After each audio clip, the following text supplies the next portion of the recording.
Here's our agenda for today. We're going to start with the cerebral vascular territories, dissect the external carotid artery branches, and then take a massive 7-segment deep dive into the internal carotid, covering C1 right up through C7. Finally, we'll wrap up with some crucial angiographic clinical applications. Let's kick things off with Section 1, cerebral vascular territories. Okay, take a look at these coronal and axial views. They elegantly map out our terminal destinations. You can spot the anterior cerebral artery right there in blue, supplying the medial surface. Then check out that massive middle cerebral artery territory in pink, covering the lateral convexity.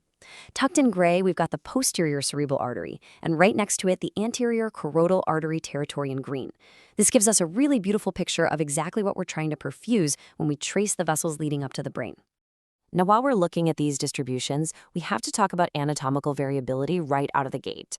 A classic example is the recurrent artery of Hübner, the medial striate artery. You might think neuroanatomy is always set in stone, right? Well, not exactly. The origin of this artery shifts around quite a bit. It most commonly pops off at the junction of the ACA and the anterior communicating artery, about 62.3% of the time. But in over a third of people, it moves. It originates off the proximal A2 segment in 23.3% of cases, and the A1 segment 14.3% of the time. Nailing down these exact textbook percentages is exactly what separates the novices from the real experts. And hey, before we move up the neck to the individual branches, keep in mind foundational anatomic variants at the very root of the whole system, like the bovine circulation. Basically, this is an anatomic variant where the common carotids actually arise from a shared common trunk right off the aorta, instead of having their standard separate origins. It's just a quick but super essential anatomical quirk you want to file away in the back of your mind. Moving right along to Section 2, external carotid artery branches.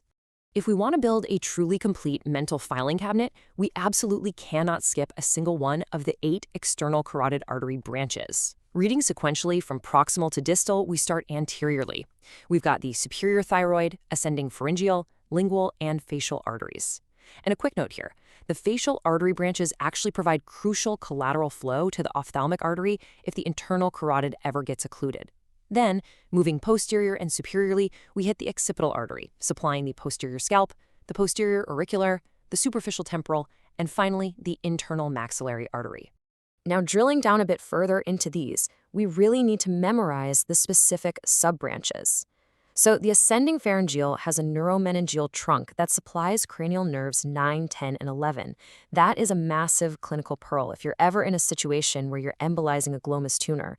Its pharyngeal branch is usually the primary feeder for jugular form and tumors too. Higher up, the superficial temporal splits into frontal and parietal branches. And that internal maxillary artery, it starts off in the parotid gland and then splits into some very specific distal branches, the middle meningeal, the accessory meningeal, the inferior alveolar, and the infraorbital. And just like before, these internal maxillary branches can also form anastomoses with the ophthalmic artery. All right, on to Section 3, internal carotid C1 to C3. Lying posterior and medial to the external carotid, the internal carotid artery is just an absolute marvel. Tracing its ascent through the skull base acts as our main visual anchor here. You can literally see the vessel traveling from the neck, snaking through the bone, right into the cavernous sinus, and up into the brain. We are going to walk through every single one of these 7 segments, C1 through C7, one by one. We're leaving absolutely no stone unturned, so you have the whole picture perfectly clear in your head. Let's start with the first 3 segments. Notice how C1, the cervical segment, is strictly a transport vessel. It starts at the carotid bifurcation, travels up in the carotid sheath right alongside the jugular vein and vagus nerve, and has absolutely 0 branches. Nothing. It just ends right where the ICA enters the carotid canal of the petrous bone. And that brings us to C2, the petrous segment. This one navigates the bone in 3 distinct subdivisions. You've got an ascending vertical segment, a posterior loop, and a horizontal segment. This wraps up at the foramen lacerum, which introduces, you guessed it, C3, the lacerum segment. Now C3 passes over, but importantly not through, the foramen lacerum. Here we actually finally see some branches though. To be fair, they usually aren't visible angiographically. We're talking about the inconsistent caroticotympanic branch and the paragoid branch, which only shows up in about 30% of cases. Next up, Section 4, internal carotid, C4 cavernous. Okay, so this is the crucial point for anyone studying neurovasculature. You have got to master the C4 segment, also known as the cavernous segment. Covered by a vascular membrane lining the sinus, C4 bends dynamically, forming medial and anterior loops. And it gives off four main branches that you need to know. First, and definitely the largest, is the meningohypophyseal trunk. Then you've got the anterior meningeal artery, an artery to the inferior portion of the cavernous sinus, which is there in about 80% of people. And finally, the sometimes elusive capsular arteries of McConnell. Those are present in just 30% of cases, and they supply the capsule of the pituitary. Now, we really got to unpack that meningohypophyseal trunk, the MHT, because it is the largest and most proximal branch of C4. It splits into three distinct subbranches you absolutely have to commit to memory. First is the artery of the tentorium, famously known as the artery of Bernasconi and Casanari. This one is critical because it provides the blood supply to petrocleval meningiomas.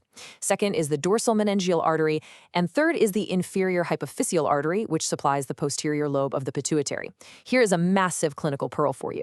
Postpartum occlusion of this specific branch causes pituitary infarcts, which we clinically know as Sheehan's necrosis. Let's keep moving up. Section 5, internal carotid, C5 to C7.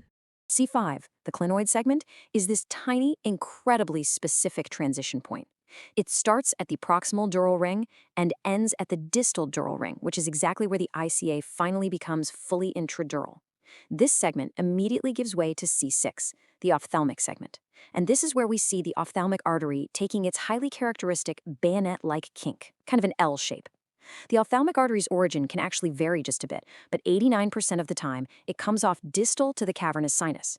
C6 also gives off the superior hypophyseal artery branches, which supply the anterior lobe of the pituitary and the stalk.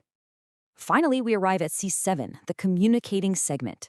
It starts just proximal to the posterior communicating artery, travels right between cranial nerves 2 and 3, and terminates just below the anterior perforated substance.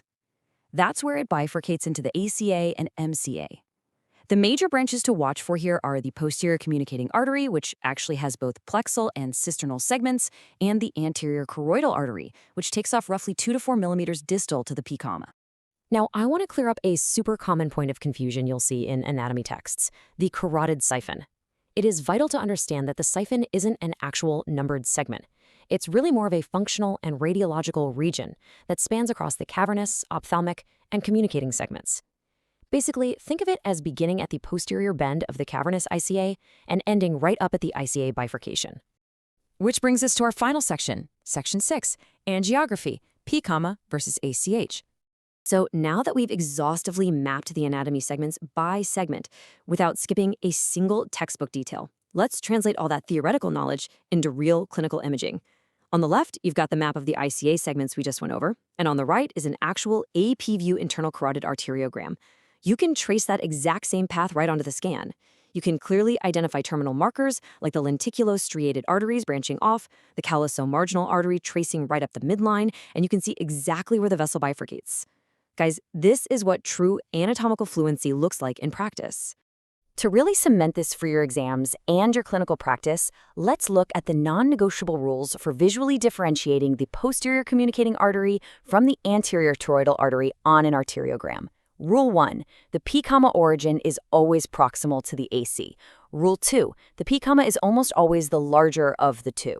Rule 3, the P comma's path usually goes up or down slightly, then straight back, and it typically bifurcates. And Rule 4, the anterior toroidal usually features this characteristic superior hump or plexal point right where it passes through the choroidal fissure to enter the ventricle. Memorize these 4 rules, and I promise you will never confuse the two again.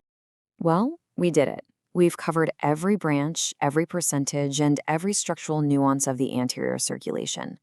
By hitting every single detail and clearing up these concepts, you've completely transformed a daunting, tangled web of vessels into a highly readable, logical highway. So, my final provocative question to you is, how are you going to leverage this total mastery the next time you're staring down a complex scan?